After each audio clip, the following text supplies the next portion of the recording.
نحمده ونصلي على رسوله الكريم اما بعد فاعوذ بالله من الشيطان الرجيم بسم الله الرحمن الرحيم رب اشرح لي صدري ويسر لي امري واحلل عقدة من لساني يفقهوا قولي۔ ناظرین، پروگرام اللہ کے خوبصورت نام کے ساتھ آپ کی خدمت میں حاضر ہے۔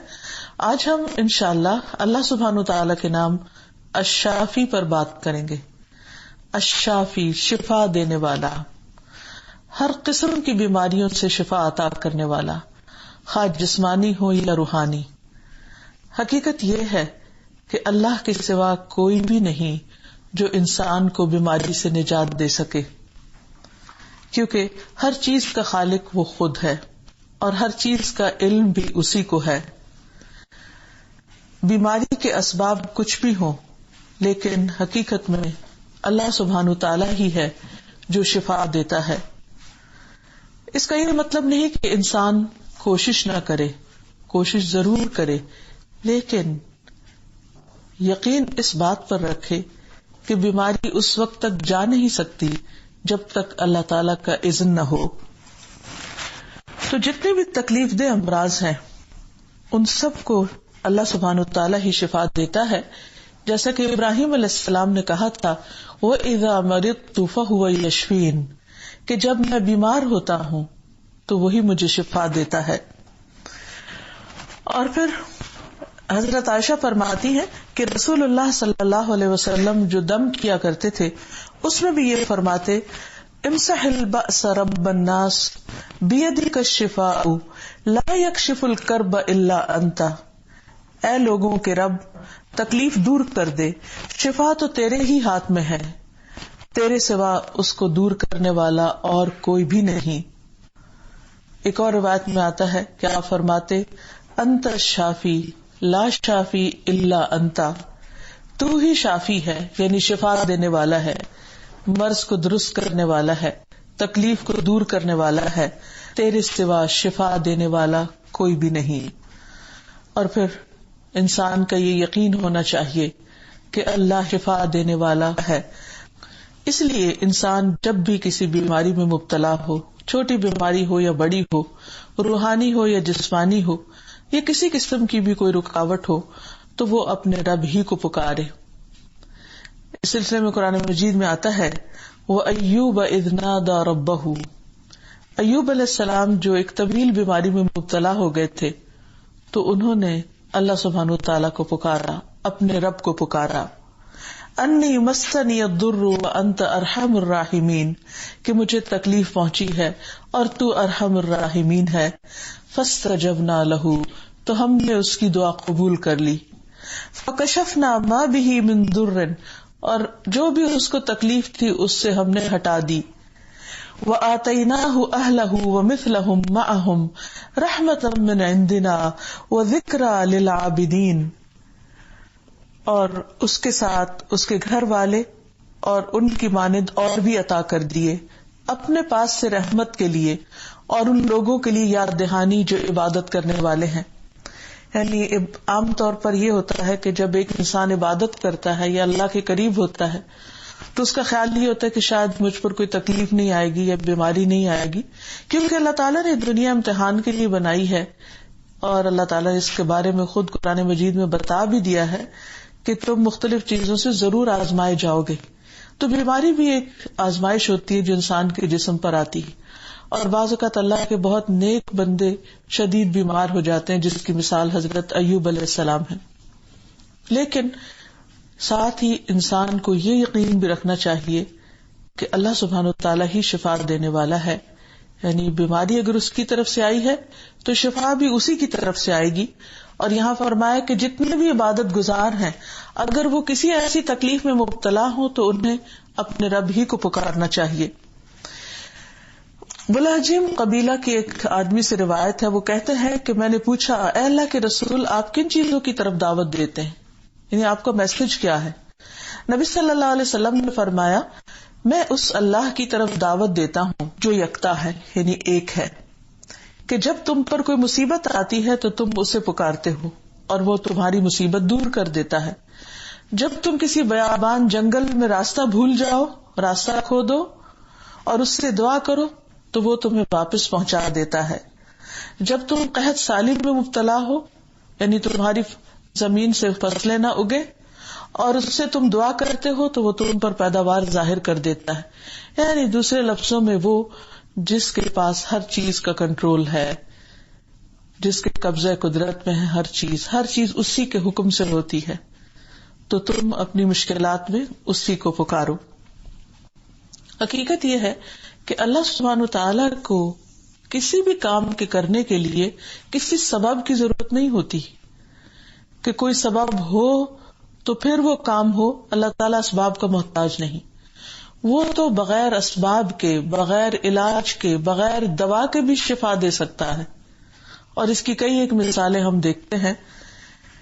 مثلا ابن عباس کہتے ہیں کہ رسول اللہ صلی اللہ علیہ وسلم نے فرمایا، جو مسلمان کسی ایسے بیمار کی عیادت کرتا ہے جس کی موت کا وقت قریب نہ آیا ہو اور 7 مرتبہ یہ کہے کہ میں اللہ سے سوال کرتا ہوں جو عرش عظیم کا رب ہے کہ وہ فلاں کو اس تکلیف سے شفا عطا فرمائے، تو اللہ تعالیٰ اسے شفا عطا فرما دیتا ہے.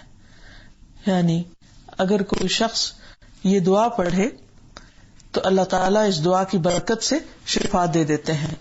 اسأل اللہ العظیم رب العرش العظیم ان یشفیک، اور 7 بار اس دعا کو کم از کم دہرائے. اسی طرح جس بھی بیمار کی عادت کے لیے انسان جائے تو اس کے پاس یہ دعا پڑھنی چاہیے، اور اس کے جو عیادت کرنے والے ہیں یا اس کو اسسٹ کرنے والے ہیں وہ بھی اس پر بار بار اس کو پڑھ سکتے ہیں. پھر اسی طرح ہم دیکھتے ہیں کہ اللہ تعالیٰ نے بغیر دوا کے حضرت زکریا علیہ السلام کا بانجھ پن دور کر دیا، اور ان کی وائف کا بھی.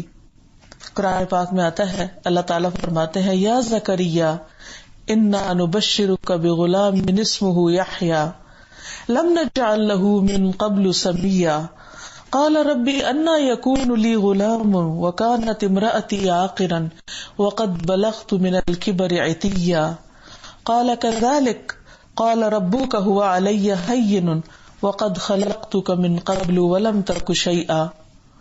اللہ تعالیٰ نے فرمایا، اے زکریا، ہم تمہیں ایک لڑکے کی بشارت دیتے ہیں جس کا نام یحییٰ ہوگا.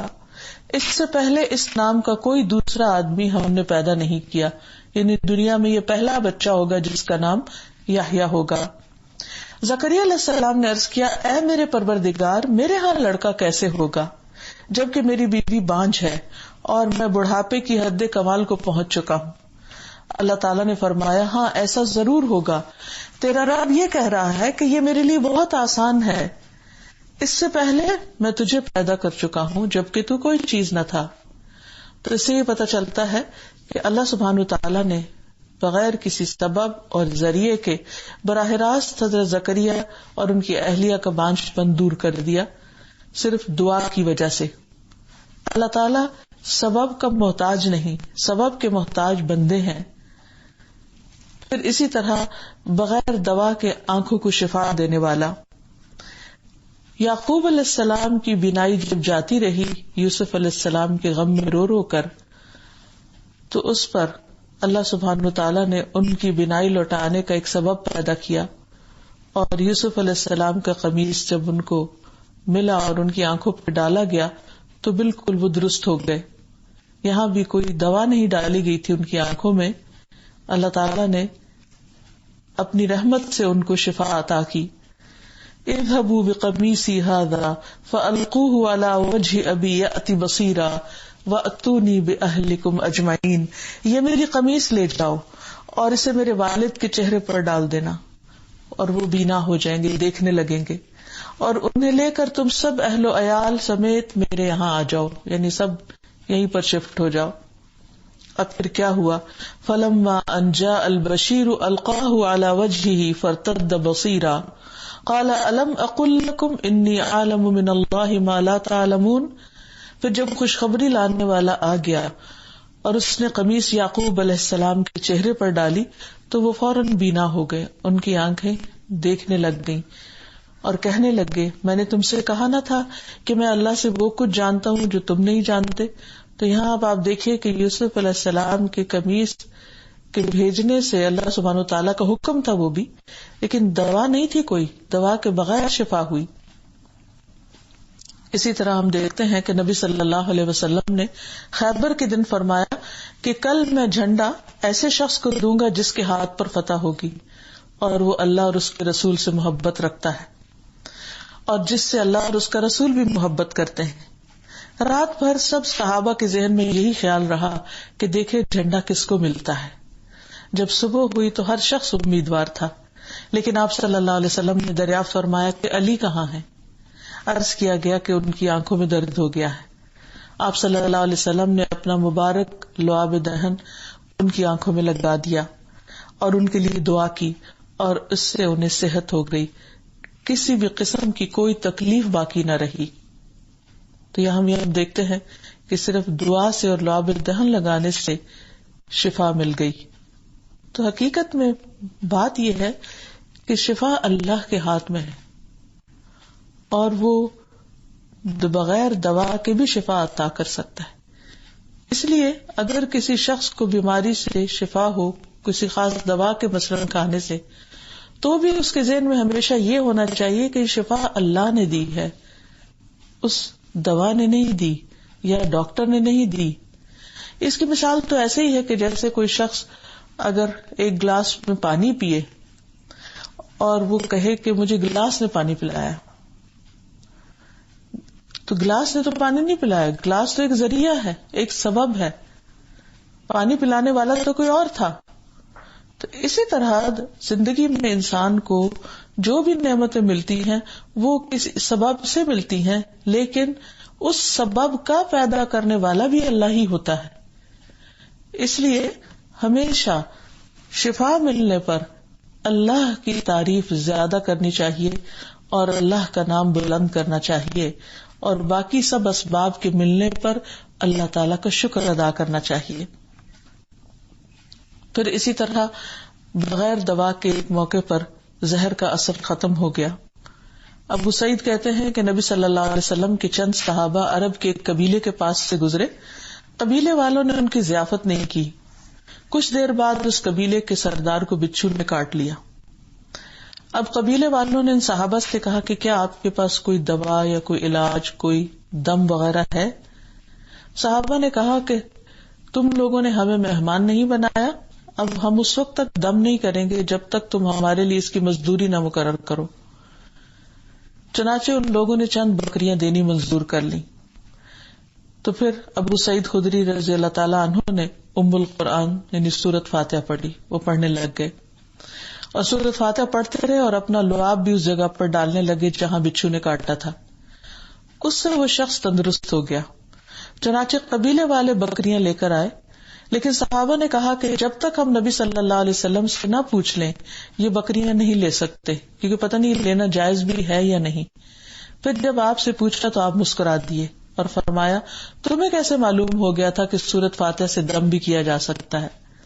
ان بکریوں کو لے لو اور اس میں میرا حصہ بھی لگاؤ. یعنی آپ ان سے مسکرا کے یہ کہنے لگے. تو اس سے یہ پتہ چلتا ہے کہ قرآن مجید شفا ہے، اور قرآن مجید میں سورۃ فاتحہ کا نام بھی شفا ہے، کیونکہ اس میں انسان اللہ تعالیٰ سے دعا مانگ رہا ہوتا ہے، مدد مانگ رہا ہوتا ہے. ایاک نعبد و ایاک نستعین اہدنا الصراط المستقیم، کہ صرف تیری ہم عبادت کرتے، صرف تجھ سے ہم مدد چاہتے ہیں، تو ہمیں سیدھا راستہ دکھا. یعنی اس بیماری میں ہمیں کیا کرنا چاہیے، ہماری رہنمائی فرما اور تو ہماری مدد کر دے. اور جب اللہ کی مدد آ جائے تو انسان کے لیے ہر مشکل آسان ہو جاتی ہے. پھر اسی طرح بغیر دوا کے جلے ہوئے مریض کو بھی تندرست کیا گیا. محمد بن حاتب کی والدہ ام جمیل کہتی ہیں کہ ایک مرتبہ میں تمہیں سرزمین حبشہ سے لے کر آ رہی تھی. جب میں مدینہ منورہ سے 1 یا 2 راتوں کے فاصلے پہ رہ گئی تو میں نے تمہارے لیے کھانا پکانا شروع کیا. اسی دوران لکڑیاں ختم ہو گئیں تو میں لکڑیوں کی تلاش میں نکلی اور تم ہانڈی کے پاس گئے. چھوٹے بچے ہوں گے اور وہ الٹ کر تمہارے بازو پر گر گئے. میں تمہیں لے کر نبی صلی اللہ علیہ وسلم کی خدمت میں حاضر ہوئی اور عرض کیا یا رسول اللہ صلی اللہ علیہ وسلم، میرے ماں باپ آپ پر قربان ہو، یہ محمد بن حاتب ہیں. تو نبی صلی اللہ علیہ وسلم نے تمہارے منہ میں اپنا لعاب دہن ڈالا اور تمہارے سر پر ہاتھ پھیرا اور تمہارے لیے دعا کی اور تمہارے ہاتھ پر اپنا لعاب دہن ڈالتے جاتے، یعنی جلے ہوئے حصے پر آپ اپنا لعاب ڈال رہے تھے اور کہتے جا رہے تھے اذهب البأس رب الناس واشف انت الشافی لا شفاء الا شفاؤک شفاء لا یغادر سقما، اے لوگوں کے رب اس تکلیف کو دور کر دے اور شفا عطا فرما، کیونکہ تو ہی شفا عطا فرمانے والا ہے، تیرے علاوہ کسی کو شفا نہیں، ایسی شفا عطا فرما جو بیماری کا نام و نشان بھی نہ چھوڑے۔ کہتے ہیں کہ میں تمہیں نبی صلی اللہ علیہ وسلم کے پاس سے لے کر اٹھنے نہ پائی تھی کہ تمہارا ہاتھ ٹھیک ہو گیا۔ تو یہ بھی ایک میریکل تھا، جب اللہ تعالیٰ شفا دینا چاہے تو وہ اس کے لیے کچھ بھی دیر نہیں لگتی۔ پھر اسی طرح کسی بھی قسم کی شدید تکلیف اگر انسان کو ہو رہی ہو تو اس پر بھی ہمیں دعائیں سکھائی گئی ہیں۔ عثمان بن ابی العاص کہتے ہیں کہ وہ نبی صلی اللہ علیہ وسلم کے پاس حاضر ہوئے، وہ کہتے ہیں مجھے اتنی شدید تکلیف تھی، قریب تھا کہ وہ مجھے ہلاک کر دیتی، یعنی میں ختم ہو جاتا۔ تو نبی صلی اللہ علیہ وسلم نے مجھے فرمایا اپنے درد والی جگہ پر اپنا دایاں ہاتھ رکھو اور 7 مرتبہ کہو اعوذ بعزت اللہ وقدرتہ من شر ما اجد واحاذر، اللہ کے نام کے ساتھ میں پناہ لیتا ہوں اللہ کی عزت کی اور اس کی قدرت کی، یعنی اس کی عزت اور قدرت کی پناہ لیتا ہوں اس شر سے جو میں محسوس کر رہا ہوں، یعنی اس تکلیف سے اور جس سے میں خوف محسوس کرتا ہوں۔ تو عثمان کہتے ہیں کہ جب میں نے یہ پڑھا تو اللہ نے مجھے شفا دے دی۔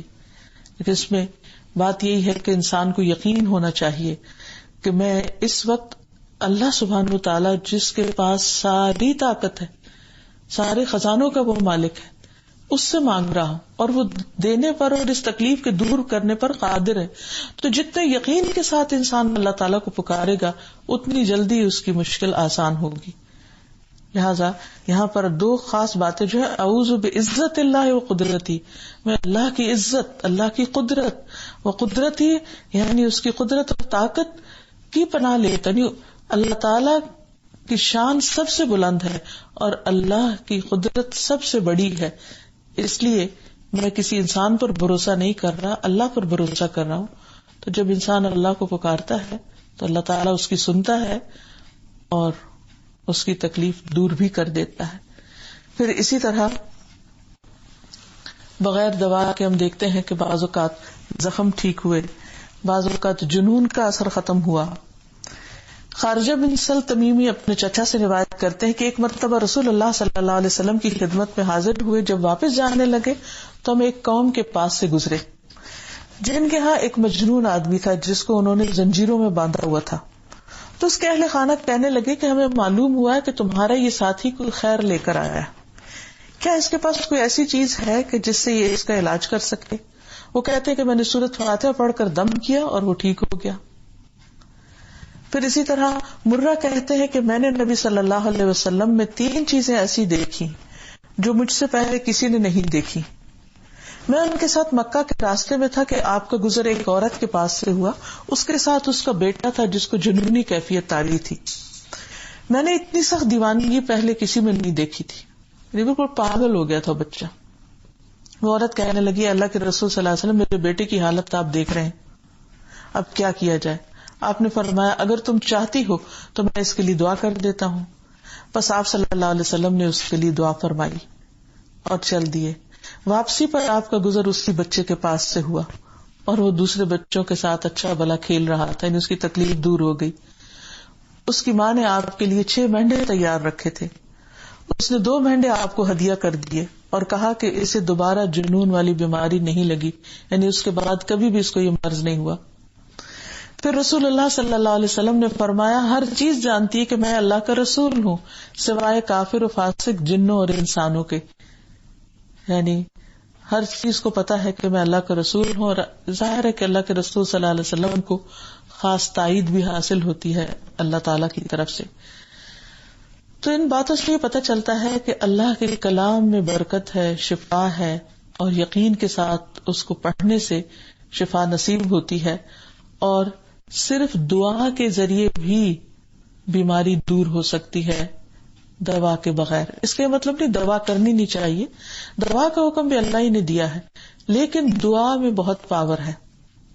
جدید تحقیقات کے مطابق بھی کچھ ایسے پیشنٹس کا انتخاب کیا گیا کہ جن کو صرف دوائی دی گئی اور دعا نہ کی گئی، اور کچھ ایسے کہ جن کو دعا اور دوا دونوں دی گئی. تو تحقیقات سے یہ بات سامنے آئی کہ جن مریضوں کو دعا اور دوا دونوں دی گئی وہ جلد صحت یاب ہوئے بنسبت ان مریضوں کے جنہیں صرف دوا دی گئی. تو اس لیے ہمیں اس بات پر یقین ہونا چاہیے کہ دعا بھی مرض کا علاج ہے. رسول اللہ صلی اللہ علیہ وسلم نے فرمایا دعا اس مصیبت میں بھی فائدہ دیتی ہے جو اتر چکی ہو، یعنی جیسے بیماری آ چکی ہو، اور ان مصیبتوں میں بھی فائدہ دیتی ہے جو ابھی نہ اتری ہو. پھر اسی طرح صدقہ و خیرات کرنا بھی بیماریوں کا علاج ہے. حسن بصری سے روایت ہے رسول اللہ صلی اللہ علیہ وسلم نے فرمایا اپنے مریضوں کا علاج صدقے کے ذریعے کرو، اور خصوصاً جان کا صدقہ جو ہے وہ اس معاملے میں بہت فائدہ مند ہوتا ہے.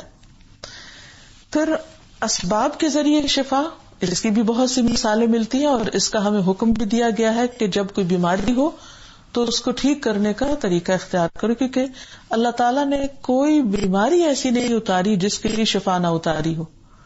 اب جس کو معلوم ہے سو معلوم ہے، جسے نہیں معلوم نہیں معلوم. کیونکہ ہمیں یہ معلوم ہے کہ اگر اللہ سبحانہ وتعالیٰ نے ایک چیز پیدا کی تو اس کے توڑ کے طور پر دوسری چیز بھی پیدا کی ہے. اسباب کا پیدا کرنے والا بھی اللہ تعالیٰ ہے. حضرت انس کہتے ہیں رسول اللہ صلی اللہ علیہ وسلم نے فرمایا بے شک اللہ عز و جل نے جب بیماری کو پیدا کیا تو اس کا علاج بھی پیدا کیا، اس لیے علاج کیا کرو. یعنی کوئی بیماری ایسی نہیں جس کا علاج نہ ہو. اس سے ایک بات یہ بھی پتہ چلتی کہ انسان کو کسی بھی قسم کی بیماری میں مایوس نہیں ہونا چاہیے، کوشش جاری رکھنی چاہیے. نبی صلی اللہ علیہ وسلم نے فرمایا اللہ نے کوئی بیماری ایسی نہیں بنائی جس کی شفا نہ اتاری ہو. اسامہ بن شریک کہتے ہیں کہ میں نبی صلی اللہ علیہ وسلم کی خدمت میں پہنچا تو دیکھا کہ آپ کے صحابہ آپ کی مجلس میں ایسے بیٹھے تھے گویا ان کے سروں پہ پرندے ہوں، یعنی بالکل با ادب اور پرسکون. چنانچہ میں نے سلام کیا اور بیٹھ گیا. ادھر ادھر سے بدوی لوگ آئے، دیہاتی وغیرہ، اور انہوں نے پوچھا کہ اے اللہ کے رسول کیا ہم علاج کر لیا کریں یعنی بیماری کا؟ آپ نے فرمایا دوا کیا کرو. بلا شبہ اللہ عز و جل نے کوئی بیماری پیدا نہیں کی مگر یہ کہ اس کی دوا بھی پیدا کی ہے، سوائے ایک بیماری کے، اور وہ ہے بڑھاپا. اس کو دوائیوں سے ٹھیک نہیں کیا جا سکتا. اور پھر آپ صلی اللہ علیہ وسلم نے علاج کروانے کا حکم بھی دیا ہے. آپ نے فرمایا اللہ کے بندو علاج کیا کرو، کیونکہ اللہ تعالیٰ نے کوئی بیماری ایسی نہیں رکھی جس کا علاج نہ رکھا ہو سوائے موت اور بڑھاپے کے.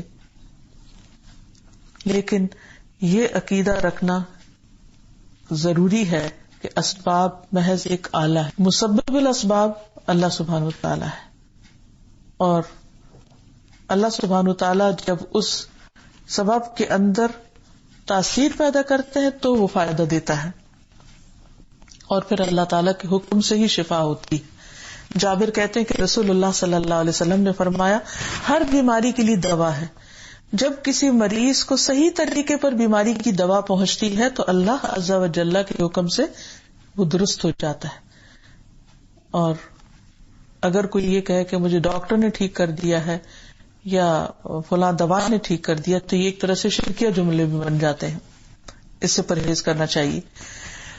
پھر اسی طرح علاج کروانا تقدیر کا حصہ ہے، کیونکہ علاج کبھی فائدہ دیتا ہے کبھی نہیں دیتا. تو اگر اللہ تعالیٰ نے تقدیر میں لکھا ہے کہ وہ فائدہ دے گا تو اس سے انشاءاللہ فائدہ ہوگا، اس لیے علاج کرواتے رہنا چاہیے. پھر اسی طرح روحانی امراض یعنی جسمانی امراض کے علاوہ روحانی امراض کی بھی شفا اللہ کے ہاتھ میں ہے. روحانی امراض سے مراد دلوں کی بیماریاں ہیں جیسے حسد، بغض، کڑھن، ڈپریشن، دکھ، تکلیف میں ہر وقت رہنا، غم میں رہنا. یہ ساری چیزیں اللہ کے اذن سے ٹھیک ہو جاتی ہیں اگر انسان ان کا بھی علاج کرے. لیکن ان کا علاج کس چیز میں ہے؟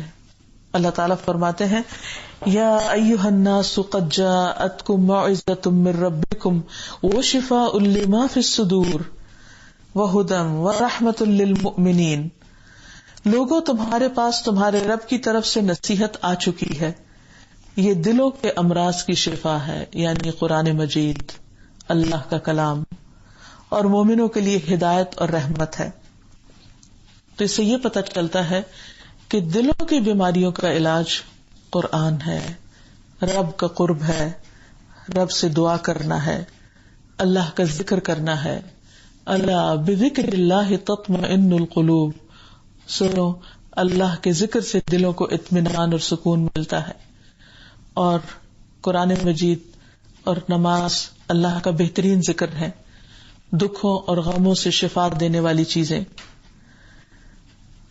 اور جہاں تک ذکر کا تعلق ہے تو ہم دیکھتے ہیں کہ یونس علیہ السلام جب ناراض ہو کر اپنی قوم کو چھوڑ کر چلے گئے اور پھر وہ مچھلی کے پیٹ میں چلے گئے، تو وہاں انہوں نے اللہ سبحانہ وتعالی کو جس طرح پکارا، لا الہ الا انت سبحانک انی کنت من الظالمین، تو اللہ سبحانہ وتعالی نے ان کو نجات دی۔ فرمایا وَنَجَّيْنَاهُ مِنَ الْغَمِّ وَكَذَلِكَ نُنْجِي الْمُؤْمِنِينَ، ہم نے ان کو غم سے نجات دی۔ یعنی اس وقت وہ کس بیماری میں تھے؟ وہ جسمانی طور پر بھی تھک گئے، لیکن روحانی تکلیف میں تھے، شدید تکلیف میں۔ پہلے غصے میں تھے، پھر اس کے بعد غم میں آ گئے، اور ایک طرح سے اندھیروں میں تھے۔ تو ڈپریشن کے جو اندھیرے ہیں ان کا علاج بھی اللہ کے ذکر میں ہی ہے۔ اور پھر اللہ تعالیٰ فرماتے ہیں کذالک ننجی المؤمنین، باقی مومنوں کو بھی ہم ایسے ہی نجات دیتے ہیں، یعنی جس طرح یونس علیہ السلام کو ہم نے اس تکلیف سے نجات دی تھی۔ اب جب انسان اللہ سبحانہ وتعالیٰ کو الشافی مان لیتا ہے کہ وہی شفا دیتا ہے، اور اس پر اس کا پورا یقین اور پورا عقیدہ کامل ہو جاتا ہے، تو پھر اس کے بعد انسان کی عملی زندگی میں تبدیلی آتی ہے۔ اور سب سے پہلے وہ کسی بھی بیماری میں، خواہ وہ اس کی اپنی ذات میں ہو یا کہیں باہر کسی اور میں ہو، اس کا دھیان فوراً اللہ کی طرف جاتا ہے کہ اس کا علاج اللہ کے پاس ہے، اللہ سبحانہ وتعالیٰ ہی اس کو شفا دے سکتا ہے۔ لہذا وہ فوراً اللہ تعالیٰ کی طرف رجوع کرتا ہے۔ تو اللہ تعالیٰ کو شافی ماننے کا مطلب یہ ہے کہ ہم ہر بیماری میں سب سے پہلے اللہ کی طرف رجوع کریں۔ دوسری بات یہ ہے کہ کتاب اللہ سے بھی علاج کریں۔ مثلاً ڈاکٹر کے پاس جانا، دوائیاں کھانا مختلف طرح کی، وہ بھی ٹھیک ہے، لیکن اس کے ساتھ ساتھ دعا اور ذکر سے کام لیں، کتاب اللہ سے علاج، کیونکہ اللہ تعالیٰ خود فرماتے وَنُنَزِّلُ مِنَ الْقُرْآنِ مَا هُوَ شِفَاء، کہ ہم قرآن کے ذریعے سے وہ چیز نازل کرتے ہیں جو شفا ہے۔ اس سے سچی بات کس کی ہو سکتی ہے؟ لہذا قرآن کے ذریعے علاج۔ حضرت عائشہ سے مروی ہے کہ رسول اللہ صلی اللہ علیہ وسلم ایک مرتبہ ان کے پاس تشریف لائے تو دیکھا کہ ایک عورت عائشہ رضی اللہ تعالیٰ عنہ کو دم کر رہی ہے۔ آپ نے فرمایا کتاب اللہ سے اس کا علاج کرو، یعنی اس پر قرآن پڑھو۔ رسول اللہ صلی اللہ علیہ وسلم نے یہ بھی فرمایا سورۃ البقرہ پڑھا کرو، کیونکہ اس کا پڑھنا باعث برکت ہے، اس کو چھوڑ دینا باعث حسرت ہے، اور اس کے پڑھنے والے پر جادوگر قدرت نہیں پا سکتے، یعنی اس کے پڑھنے والے پر جادوگر قابو نہیں پا سکتے، یعنی جو شخص سورۃ البقرہ پڑھتا ہے اس پر کسی کا جادو اثر نہیں کرتا۔ پھر اسی طرح سورۃ الفاتحہ سے علاج۔ ابو سعید خدری کہتے ہیں کہ نبی صلی اللہ علیہ وسلم کے چند صحابہ ایک قبیلے کے پاس سے گزرے جس کے قبیلے کے سردار کو بچھو نے کاٹ لیا تھا، تو اس پر جب سورۃ فاتحہ پڑھی گئی تو وہ صحت یاب ہو گئے۔ پھر اسی طرح معوذتین سے علاج، یعنی قل اعوذ برب الفلق قل اعوذ برب الناس پڑھ کر علاج کرنا۔ ابو سعید خدری سے ہی روایت ہے کہ رسول اللہ صلی اللہ علیہ وسلم نے جنوں اور انسانوں کی نظر بد سے پناہ لینے کے لیے ان صورتوں کو لازم پکڑ لیا۔ اس سے پہلے آپ ویسے پناہ مانگتے تھے، جب یہ صورتیں نازل ہوئی تو باقی چیزوں کو چھوڑ دیا اور ان صورتوں کو پڑھا کرتے تھے۔ قل اعوذ برب الفلق من شر ما خلق ومن شر غاسق اذا وقب ومن شر النفاثات في العقد ومن شر حاسد اذا حسد، اور دوسری صورت قل اعوذ برب الناس ملک الناس الہ الناس من شر الوسواس الخناس الذی یوسوس فی صدور الناس من الجنۃ والناس. تو اس میں جنوں اور انسانوں کے وسوسوں اور شر اور جادو اور گروہ پہ پھونکنے والیوں کے شر، ہر طرح کے شر سے محفوظ کر دیا گیا ہے. اس لیے انسان کو صبح اور شام 3 دفعہ اس کو پڑھنا چاہیے، نمازوں کے بعد بھی ان کو پڑھنا چاہیے. پھر اسی طرح معاذ بن عبداللہ بن خبیب اپنے والد سے روایت کرتے ہیں کہ انہوں نے بیان کیا کہ ہم ایک بارش والی سخت اندھیری رات میں نکلے، جبکہ ہم رسول اللہ صلی اللہ علیہ وسلم کو ڈھونڈ رہے تھے تاکہ وہ ہمیں نماز پڑھائیں. چنانچہ ہم نے آپ کو پا لیا، ڈھونڈ لیا. آپ نے فرمایا کہو، تو میں کچھ نہ بولا. آپ نے فرمایا بولو، تو میں نہیں بولا. آپ نے فرمایا کچھ بولو، تو میں کچھ نہ بولا. آپ نے فرمایا بولو. میں نے عرض کیا اے اللہ کے رسول صلی اللہ علیہ وسلم میں کیا کہوں؟ آپ نے فرمایا قل هو اللہ احد اور معوذتین پڑھو. صبح اور شام 3 بار یہ کہہ لو تو ہر چیز سے تمہاری کفایت ہو جائے گی، ہر طرح کے شر سے تم محفوظ ہو جاؤ گے. جسمانی اور روحانی بیماریوں کے علاوہ تھکاوٹ کا علاج بھی اللہ کے ذکر میں ہے. بعض اوقات انسان دن بھر کام کاج کر کے بہت تھک جاتا ہے. اسی طرح کی ایک مثال ہمیں حضرت فاطمہ رضی اللہ تعالی عنہا کی بھی ملتی ہے. ان کو چکی پیسنے سے، بچوں کی دیکھ بھال کرنے سے اور دن بھر کام کاج کرنے سے بہت تکلیف ہو جاتی تھی، تھک جاتی تھی. تو ایک مرتبہ کچھ قیدی نبی صلی اللہ علیہ وسلم کے پاس آئے تو وہ بھی ایک خادم کی درخواست لے کر آپ کی خدمت میں حاضر ہوئی، لیکن اللہ کے رسول صلی اللہ علیہ وسلم موجود نہیں تھے. تو انہوں نے اس کا ذکر حضرت عائشہ سے کیا. جب نبی صلی اللہ علیہ وسلم تشریف لائے تو حضرت عائشہ نے آپ کے سامنے اس بات کا ذکر کیا. حضرت فاطمہ کہتی ہیں کہ پھر آپ صلی اللہ علیہ وسلم ہمارے گھر تشریف لائے جب ہم بستروں پر لیٹ چکے تھے، رات دیر ہو گئی تھی. تو ہم آپ کے استقبال میں اٹھنے لگے تو آپ نے فرمایا تم دونوں اپنی جگہ پر رہو. پھر آپ ہم دونوں کے درمیان میں بیٹھ گئے. حضرت علی کہتے ہیں کہ میں نے آپ کے قدموں کی ٹھنڈک اپنے سینے پر پائی. پھر آپ صلی اللہ علیہ وسلم نے فرمایا جو کچھ تم لوگوں نے مانگا ہے میں تمہیں اس سے بہتر بات کیوں نہ بتاؤں. یعنی غلام سے، قیدی سے زیادہ بہتر چیز میں تمہیں دیتا ہوں.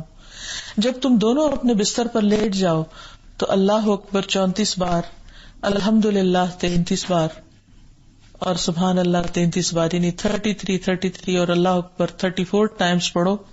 یہ عمل بہتر ہے اس سے جو تم دونوں نے مانگا ہے، یعنی تمہیں دن بھر کی تکلیف اور مشقت سے نجات ہو جائے گی.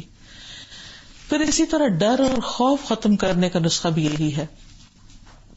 رسول اللہ صلی اللہ علیہ وسلم نے فرمایا جو شخص رات سے خوف کھائے کہ وہ اسے پریشان کرے گی، یا مال کے ساتھ بخل کرے کہ وہ خرچ ہو جائے گا تو دے نہ پائے، یا دشمن کے سامنے بزدلی کرے کہ وہ اسے قتل کر دے گا، یعنی کسی بھی قسم کا خوف اور گھبراہٹ، یہ تو مثال کے طور پر چیزیں بتائی گئی، تو وہ اس قول کی کثرت کر دے سبحان اللہ و بحمدہ، سبحان اللہ و بحمدہ، کثرت سے اس کو پڑھنا شروع کر دے، کیونکہ یہ اللہ کے نزدیک سونے کا پہاڑ اللہ عز و جل کے راستے میں خرچ کرنے سے زیادہ محبوب ہے.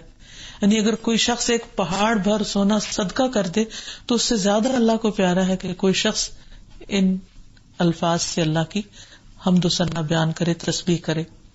ویسے بھی ذکر اللہ سبحانہ وتعالی کی طرف سے انسان کو ایک مضبوط قلعہ فراہم کر دیتا ہے جس میں آ کر انسان ہر طرح کے شر سے محفوظ ہو جاتا ہے.